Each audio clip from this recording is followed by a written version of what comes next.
Basic first aid procedures. There are 3 aims of first aid known as the 3 Ps. The first P stands for preserving life, wherein saving lives is a main aim of the first aid.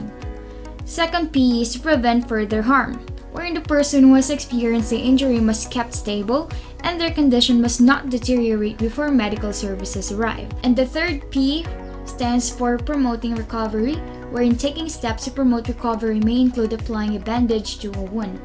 So how important is it to learn the basic first aid procedures? Injuries are practically inevitable in emergency situations. There's a chance to get hurt by whatever causing the emergency. For example, you can get burned in the hot water, cut yourself, get bitten by a dog or a cat, or sprain your ankle.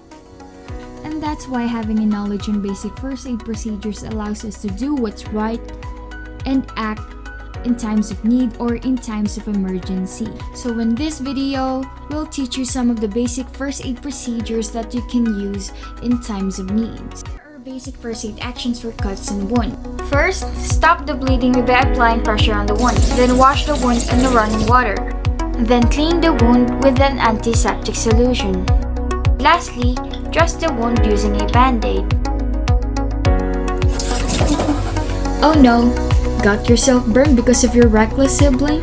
But don't worry, we'll teach you some basic first aid action for burns. But first, let's identify the different types of burns. First degree burn where only the outer layers of skin are burned.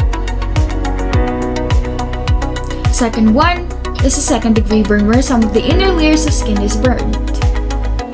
And the third one is the third degree burn where all of the inner layer of the skin is burned.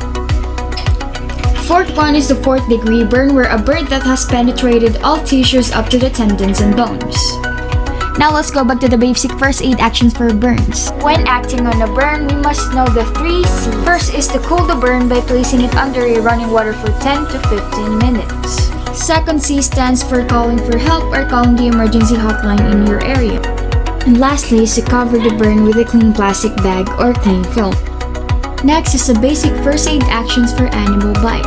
First is to place the bitten area under running water for at least 15 minutes. Next, wash it with antibacterials. Then dry it with clean cloth or towel. Then apply iodine solution if necessary.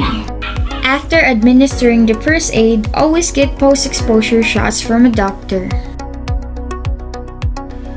Walking down the stairs can be quite dangerous. If you step on the wrong foot, you can twist your joint or stretch the tissues on your ankle, which can cause sprain.